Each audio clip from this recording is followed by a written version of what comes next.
Does a feminist practice have to have the name of feminism in its title? I mean, does one have to label it as feminist, or can one practice in feminist ways without labeling it as such? And I've been doing both in my curatorial work.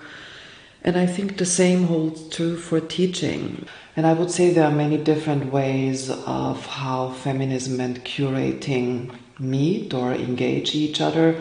We could say one of the most long-standing practices that I do find interesting, even though it might not be the thing I mostly do, is what used to be called recovering women.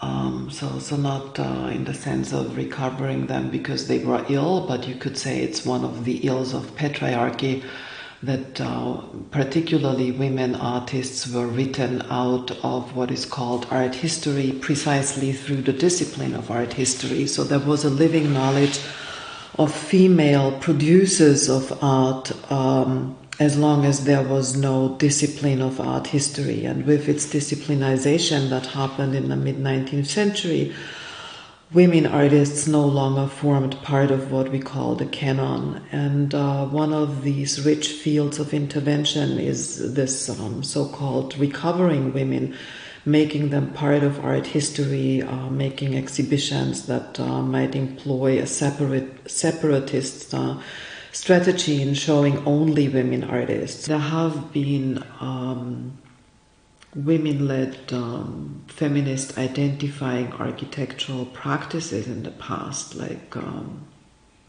Matrix in the UK, for example, who have worked a lot with women's groups and women's associations and developing spaces with and for them in participatory ways.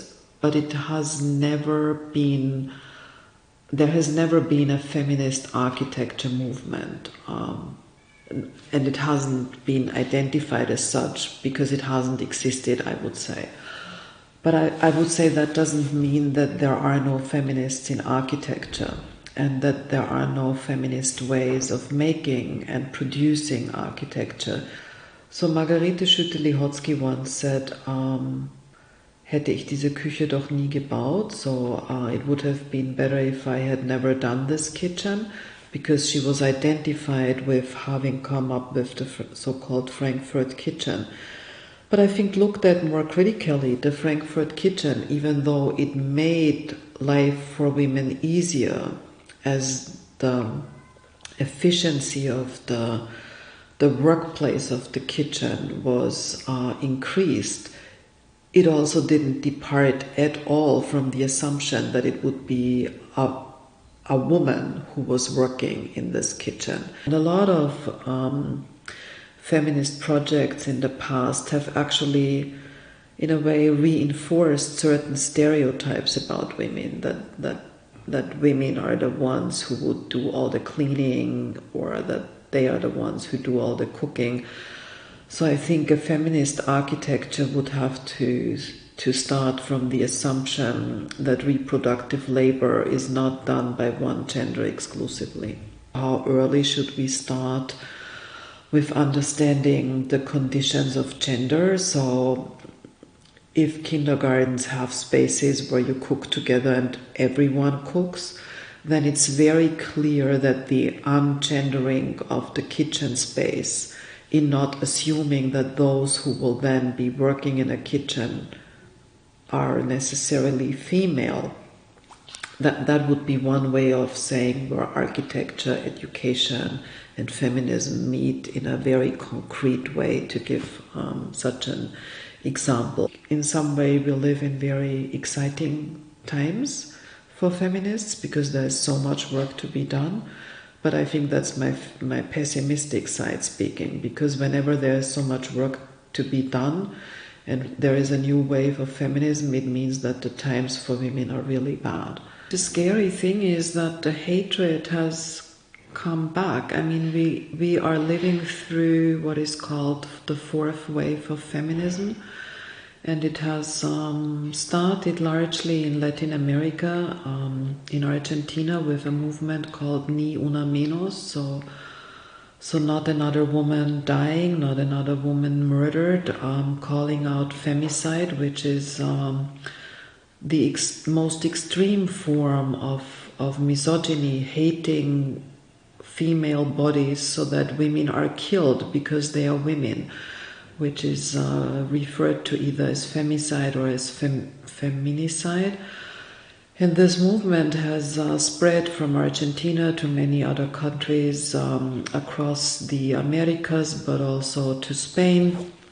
And it's being joined by other current movements in feminism.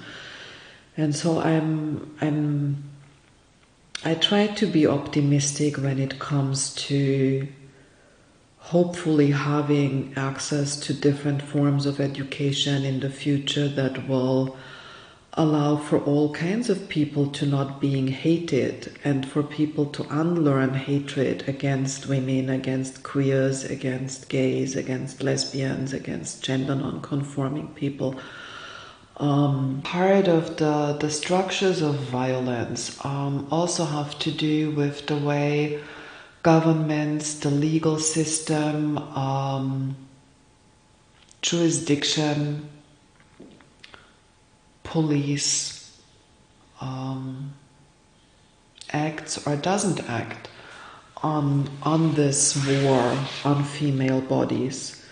And I think this is one of the biggest challenges of the times we live in. The way in which there is an attack. And even though one doesn't, like Judith Butler has very lucidly argued, one doesn't want to start from the premise that there are some bodies that are more vulnerable than others. I think it's also important to call out that the mechanisms of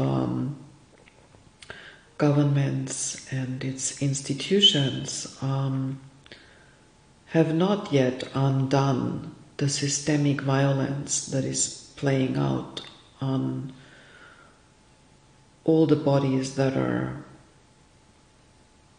not male and white. There can be such tremendously important issues that it's important to put many details aside.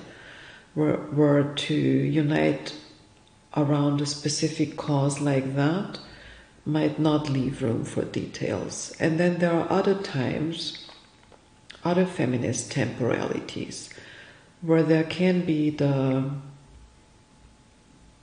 time to go into ever more minute details and nuances. I think understanding the politics of each of these is maybe part of leading a feminist life.